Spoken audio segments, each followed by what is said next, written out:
Hello everyone, target જીપીએસસીના news કોર્નરમાં આપનું સ્વાગત છે. મિત્રો, જે સીસીનું પરિણામ આવ્યું એ પરિણામ અપેક્ષા કરતાં ખૂબ ઊંચું આવ્યું છે અને એના માટે થઈને જ તાજેતરની અંદર ભાઈ આ એક આવું આવેદનપત્ર છે તે ભાઈ યુવરાજસિંહભાઈ જાડેજા દ્વારા બનાવવામાં આવ્યું છે અને સૌ વિદ્યાર્થી મિત્રોને છે તે અરજ કરવામાં આવ્યું છે ભાઈ આપણે બધા જ છે તે આનું બેડાણ કરીને મોકલીએ. રાઈટ. તો પ્રતિ માનનીય ભૂપેન્દ્રભાઈ પટેલ સાહેબ, માનનીય મુખ્યમંત્રી સ્વર્ણિમ સંકુલ ગુજરાત રાજ્ય ગાંધીનગર. ભાઈ 212 નંબરની 2024-25 સીસીની પ્રાથમિક પરીક્ષાનું પરિણામ છે ને જીપીએસસી મુજબ જાહેર કરવા બાબતની અહીંયા ખાસ વાત કરવામાં આવી છે.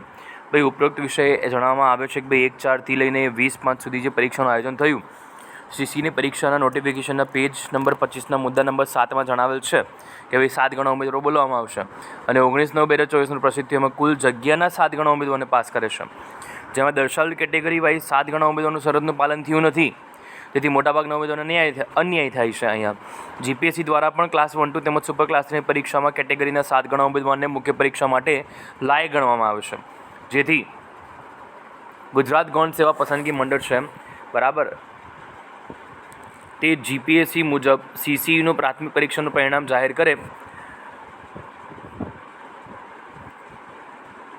રાઈટ. તેવી રીતે અહીંયા એક અરજી કરવામાં આવે છે અને ભાઈ ગુજરાત ગૌણ સેવા પસંદગી મંડળ જીપીએસસી મુજબ સીસીનું પ્રાથમિક પરીક્ષણ ફરીથી જાહેર કરે, જેથી મોટાભાગના ઉમેદવારને ન્યાય પણ મળી રહે. સદર રજૂઆત અન્વયે યોગ્ય કાર્યવાહી કરવા જરૂરી સૂચના આપવા મારી સાહેબશ્રીને વિનંતી સહ ભલામણ છે. આભાર. લિખિતમ આપનો વિશ્વાસુ.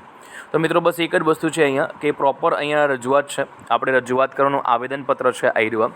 ડેફિનેટલી આવેદનપત્ર મોકલવાથી કંઈક ને કંઈક છે તે આવશે, કંઈક ને કંઈક નિરાકરણ ડેફિનેટલી આવશે. કારણ કે ભાઈ જ્યાં લોકો 60 માર્ક્સની અને 65 માર્ક્સની આપણે વાત કરતા હતા બધા મોટાભાગના જે છે, ત્યાં તમારે કટ ઓફ છે 79 ને 83 એવા માર્ક્સમાં અટક્યું છે, તો ભાઈ બહુ ઊંચું કટ ઓફ કહેવાય આમ જોવા જઈએ તો.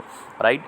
તો વધુમાં વધુ મિત્રો સુધી શેર કરો, જેથી કરીને તે લોકોને આવેદનપત્ર મળી રહે. ભાઈ જ્ઞાનસારથી ટેલિગ્રામ ચેનલ ત્યાંથી તમને મળી રહેશે આવી.